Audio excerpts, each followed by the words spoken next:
Həyat bəzən çox sürətli axır. Qəlbimiz yorulur, düşüncələrimiz dağılır. İnsan öz iç dünyasını unudur, diqqətini sətin xırda işlərinə verir və ruhani sükunətini itirir. Amma Allah Rəd surəsi 28-ci ayədə buyurur: O kəslər ki, Allaha iman gətirmiş və qəlbləri Allaha zikr etməklə aram tapmışdır. Bilin ki, qəlblər yalnız Allaha zikr etməklə aram tapar. Hər nəfəs bir fürsətdir.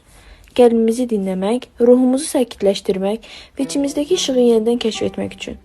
Qəlbimizdəki işıq heç vaxt sönmür. Bəzən onu görməməkdən qorxuruq, bəzən isə sadəcə dayanıb diqqət yetirmirik. İmam Əli buyurur: Ruhani sükunətə çatmaq istəyirsənsə, qəlbini pis düşüncələrdən, qəzəb və hirsdən təmizlə. Daxili sükunət yalnız rahatlıq deyil, həm də gücdür. O insana həyatın çətinliklərini daha aydın görmək, hər hadisədə hikmət axtarmaq və ruhunu qidalandırmaq üçün güc verir. Hər bir kiçik addım, bir nəfəs, bir düşüncə, bir söz ruhumuza işıq qatır. Peyğəmbərimiz buyurur: Qəlbini Allahdan başqasına bağlama. O zaman sən həmişə sükunət taparsan. Gəlin unutmayaq, hər an, hər gün bu işığı hiss edə bilərik.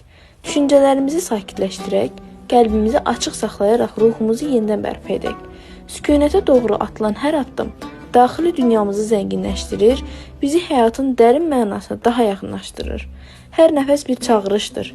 Dayan, bax, dinlə və işığı gör.